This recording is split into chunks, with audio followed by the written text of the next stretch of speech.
আসসালামু আলাইকুম। Hope all is well. আজকের ভিডিওতে আমি আপনাদের দেখিয়ে দিব যে কিভাবে খুব সহজে বারকোড অথবা কিউআর কোড আপনারা কিভাবে খুব সহজে আপনাদের নিজের ফোন থেকে তৈরি করবেন, অথবা আপনারা যেকোনো জায়গায় যে ধরনের কিউআর কোড বা বারকোডগুলো দেখে থাকেন সেগুলো কিভাবে আপনাদের ফোন থেকে আপনারা স্ক্যান করে এটা ডিটেইলস সম্পর্কে Subscribe. জানতে পারবেন, কোনো একটা প্রোডাক্ট বা কোনো একটা কিছু সম্পর্কে। তো এর জন্য অবশ্যই আপনাদের প্রথমে যা করতে হবে, সবার প্রথমে আপনাদের প্লে স্টোরে চলে যেতে হবে এবং প্লে স্টোর থেকে সর্বপ্রথম আপনাদের যে কোনো একটা কিউআর কোড অ্যাপ্লিকেশন অথবা বারকোডের একটা অ্যাপ্লিকেশন আপনাদের ডাউনলোড করে নিতে হবে। তো আমি আজকে আপনাদের এই ভিডিওটার জন্য আমি সাধারণত যে অ্যাপ্লিকেশনটা ব্যবহার করছি সেটার নাম হলো যে, প্লে স্টোরে চলে যাই।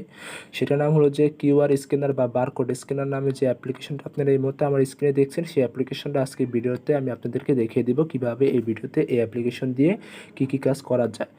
তো কিউআর স্ক্যানার বা বারকোড স্ক্যানার এটা কিন্তু আপনারা দেখতে পাচ্ছেন কিন্তু 10 মিলিয়ন কিন্তু ডাউনলোড এবং প্রায় 53K এর মতো কিন্তু অ্যাপটি রিভিউ ওপেন করার পর অবশ্যই কিন্তু আপনারা দেখতে পাচ্ছেন আপনাদের ক্যামেরা অপশনটা চালু হয়ে যাবে। এছাড়া কিন্তু আপনারা নিচের দিকে যদি যান তাহলে কিন্তু আপনারা দেখতে পাচ্ছেন স্ক্যান, ক্রিয়েট হিস্টোরি এবং বিজনেস সেটিং।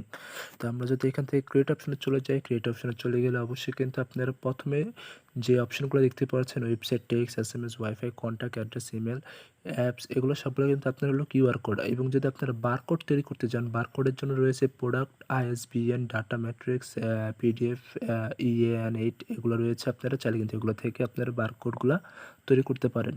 তো প্রথমে আমি একটু বুঝাই দিই যে কিউআর কোড জিনিসটা কি। কিউআর কোড জিনিসটা হলো, সাপোজ আপনার বাসায় একটা ওয়াইফাই আছে আপনার, এবং আপনার ওয়াইফাইয়ের আপনার এসএসআইডি এবং আপনার পাসওয়ার্ডটা দিয়ে আপনারা একটা কিউআর কোড তৈরি করলেন, এবং আপনার বাসায় যতজন লোকজন আছে এখন কিন্তু প্রত্যেকের ডিভাইসে কিন্তু স্ক্যানার থাকে, এবং তারা কিন্তু চাইলে ওই কিউআর কোডটা স্ক্যান করে কিন্তু আপনার ওয়াইফাইয়ের সাথে কিন্তু কানেক্ট হতে পারছে। এটাকেই সাধারণত কিউআর কোড বলে, যেটার মাধ্যমে সাধারণত আপনারা অনেক কিছুই করতে পারেন। শুধু জাস্ট ওয়াইফাই না, আপনারা কিন্তু অনেক জায়গায় এসএমএসের মাধ্যমে কিন্তু আপনারা কিউআর কোড পাঠাতে পারেন, অথবা কারো অ্যাড্রেসটাও আপনারা চাইলে কিউআর কোড হিসাবে আপনার কোনো জায়গায় রাখতে পারেন, যেটা আপনি পরবর্তীতে জাস্ট স্ক্যান করলে আপনার অ্যাড্রেসটা শো করবে। তো জাস্ট আমি একটা ওয়াইফাইয়ের কিউআর কোড তৈরি করে দেখিয়ে দিচ্ছি। প্রথমে আপনারা এখান থেকে ওয়াইফাইতে চলে যাবেন। তো ওয়াইফাইতে চলে যাওয়ার পর দেখেন এখানে এসএসআইডি নামে একটা অপশন রয়েছে, সেখানে জাস্ট আপনাদের ওয়াইফাইয়ের নামটা দিয়ে দেবেন। জাস্ট আমি আমার ওয়াইফাইয়ের নামটা দিয়ে দিলাম। সাপোজ আমি একটা ওয়াইফাইয়ের নাম দিলাম 123 মেহেদি 123 দিয়ে দিলাম। সাপোজ মেহেদি দিয়ে দিলাম, আর পাসওয়ার্ড হিসাবে দিয়ে দিলাম 12345678, এটা পাসওয়ার্ড দিয়ে দিলাম। এবং আপনারা এখান থেকে কিন্তু দেখতে পাচ্ছেন নেটওয়ার্ক টাইপ, এখান থেকে কিন্তু অবশ্যই আপনারা নেটওয়ার্ক টাইপটা যে WPA বা WPA2 এই অপশানটা আপনারা দিয়ে দিবেন। এরপর এখান থেকে জাস্ট টিক বাটনে ক্লিক করলে কিন্তু আপনার কিউআর কোডটা জেনারেট হয়ে গেল। এছাড়া যদি আপনারা চান আপনাদের কিউআর কোডে কোনো কালার অ্যাড করতে, তো কালার ইচ্ছা মতন চাইলে কিন্তু আপনারা এখান থেকে আপনাদের কালারটা কিন্তু চেঞ্জ করে নিতে পারেন। জাস্ট নিচের এটা কিন্তু ঘোরালেই, এখান থেকে কিন্তু কালার এটা ঘোরালেই কিন্তু আপনারা কালারটা কিন্তু চেঞ্জ করে নিতে পারেন। এছাড়া যদি আপনার গ্রেডিয়েন্ট কালার চান, সেই জন্য আপনারা জাস্ট এখান থেকে একটা কালার সিলেক্ট করে দিবেন। তো আপনার কিন্তু এখানে জাস্ট মানে 2 রকম কালার হয়ে যাচ্ছে, মানে একসাথে 2 রকম কালার। সাপোজ আমি এটা কালার কোড দিলাম, বা সেখান থেকে ওকে করে দিলে কিন্তু আপনার কিউআর কোডটা হয়ে যাচ্ছে। এছাড়া যদি আপনার চান এই কিউআর কোডটা আপনার ব্যাকগ্রাউন্ডে কোনো একটা ছবি অথবা ডাইরেক্ট একটা ব্যাকগ্রাউন্ড, জাস্ট হোয়াইট ব্ল্যাক এরকম যে কোনো একটা ব্যাকগ্রাউন্ড থাকুক, সেটার জন্য আপনি চাইলে ব্যাকগ্রাউন্ডে ক্লিক করার পর আপনার এখান থেকে ব্যাকগ্রাউন্ডগুলো কিন্তু আপনি চাইলে কিন্তু সিলেক্ট করে দিতে পারছেন। এছাড়া কিন্তু আপনারা দেখতে পাচ্ছেন এগুলো যেগুলোর উপর যে কিং চিহ্ন রয়েছে সেগুলো কিন্তু প্রিমিয়াম, এগুলো কিন্তু আপনাদের প্রিমিয়াম, এগুলো কিন্তু আপনার চাইলে কিন্তু এভাবে কিনতে পারবেন না। এই জন্য কিন্তু অবশ্যই আপনাদের তাদের মেম্বারশিপটা কিনতে হবে। তো আমি জাস্ট ফ্রিগুলো আপনাদের দেখিয়ে দিচ্ছি। তো ফ্রি আমি এটা ব্যবহার করলাম, জাস্ট এখান থেকে ওকে ক্লিক করে দিলাম। এবং এরপরে রয়েছে স্টাইল, আপনার কিউআর কোডের স্টাইল। সাধারণত আমরা বেশিরভাগ যে স্টাইলে কিউআর কোডগুলো দেখি সেগুলো সবগুলো হলো এরকম স্টাইলের। আর আপনারা যদি কোনো স্টাইল চান তাহলে কিন্তু আপনারা এইসব স্টাইলগুলো কিন্তু আপনারা কিউআর কোডে দিতে পারেন। তো সবগুলো যেই স্টাইলে দেন না কেন, আপনার কিউআর কোড আপনার জাস্ট স্ক্যান করলে হয়ে যাবে। তো আমি জাস্ট একটা ডিজাইনের একটা স্টাইলের কিউআর কোডটা জেনারেট করার পর এখান থেকে ওকে, এরপর আবার ওকে দেওয়ার পর বাস, আবার এখান থেকে দেখুন সেভ টু গ্যালারি, এটাতে ক্লিক করে দেবেন, বাস হয়ে যাবে আপনার।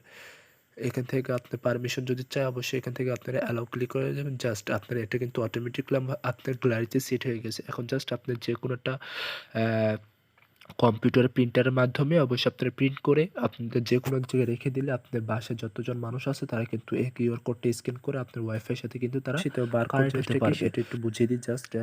আপনার কিন্তু অনেকেই সুপার শপে থেকে কিন্তু মার্কেট করেছেন এবং সুপার শপে কিন্তু আপনার যে প্রোডাক্টটা কিনেন সেই প্রোডাক্টের গায়ে দেখবেন ছোট করে 12 ডিজিটের একটা বারকোড থাকে। ওই বারকোডটা জাস্ট আপনার ক্যাশ কাউন্টারে যদি স্ক্যান করে তাহলে ওই প্রোডাক্টের সম্পর্কে তারা জানতে পারে যে প্রোডাক্টটার প্রাইস কত এবং প্রোডাক্টটার কী প্রোডাক্ট সেই সম্পর্কে জানতে পারে। তো আপনারা যদি আপনাদের কোনো সুপার শপ বা আপনাদের কোনো প্রোডাক্টের গায়ে যদি আপনারা বারকোড লাগাইতে চান, সেই জন্য আপনারা এখান থেকে প্রোডাক্ট অপশনে চলে যাবেন। সাপোজ আপনার প্রোডাক্টের নামটা দিয়ে দিলেন, আমি জাস্ট নাম দিয়ে দিলাম টি-শার্ট। টি-শার্ট নাম দেওয়ার পর প্রোডাক্টের কোড, এখানে যে প্রোডাক্টের কোড এটা অবশ্যই আপনাদের 12 ডিজিটের একটা প্রোডাক্টের কোড দিতে হবে। সাপোজ আমি একটা 12 ডিজিটের প্রোডাক্টের কোড দিয়ে দিচ্ছি। 12 ডিজিট প্রোডাক্ট কোড দেওয়ার পর জাস্ট এখান থেকে আপনারা প্রাইসটা সিলেক্ট করে দিয়ে দেবেন। অর্থাৎ আপনার টি-শার্টের নাম দিলেন এবং টি-শার্টের কোড নাম্বারটাও দিলেন এবং এখন টি-শার্টের প্রাইসটা কত সেটা এখান থেকে লিখে দেবেন। তো আমি জাস্ট এখানে টি-শার্টের প্রাইসটা লিখে দিলাম, জাস্ট এখান থেকে ওকে দিলাম। তো ওকে বাটনে ক্লিক করার পর কিন্তু আপনারা কিন্তু দেখতে পাচ্ছেন আমার কিন্তু টি-শার্টের জন্য কিন্তু একটা বারকোড কিন্তু হয়ে গেছে। এখানে কিন্তু দেখেন আপনারা যদি এখানে এডিট বাটনে ক্লিক করেন তাহলে কিন্তু এখানে রাইট এ নোট, এখানে চাইলে কিন্তু আপনারা আরও অনেক কিছু অ্যাড করতে পারেন। জাস্ট আমি এখান থেকে লিখে দিলাম, এখানে কিন্তু প্রোডাক্ট লেখা আছে অলরেডি, তো আমি এখানে টি-শার্ট লিখে দিলাম, ব্যাস ওকে।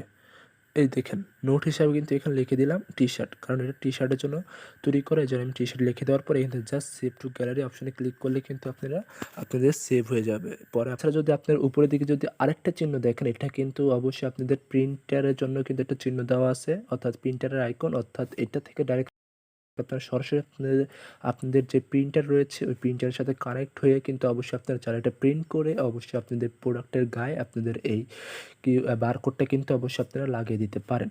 তো আই হোপ, আশা করি আজকে এই ভিডিওটা আপনাদের কাছে খুব ভালোই হয়েছে আশা করি। আর যদি ভালো হয়েই থাকে তাহলে অবশ্যই আমার চ্যানেল একটা সাবস্ক্রাইব করে যাবেন এবং ভিডিওতে একটা লাইক দিয়ে যাবেন এবং আশা করি আপনার বিশেষ মন্তব্যগুলো অবশ্যই আপনারা আমাদের কমেন্ট যে বক্সটা রয়েছে অবশ্যই কমেন্ট বক্সে অবশ্যই জানিয়ে দিয়ে যাবেন। এছাড়া আপনাদের পরবর্তীতে কী সম্পর্কে বা কী বিষয় বা কী টেকনোলজি বিষয় সম্পর্কে আপনাদের জানার ইচ্ছা আছে সেগুলো অবশ্যই আমাদের কমেন্ট বক্সে একটু জানিয়ে দিবেন, তাহলে আমরা অবশ্যই চেষ্টা করব আপনাকে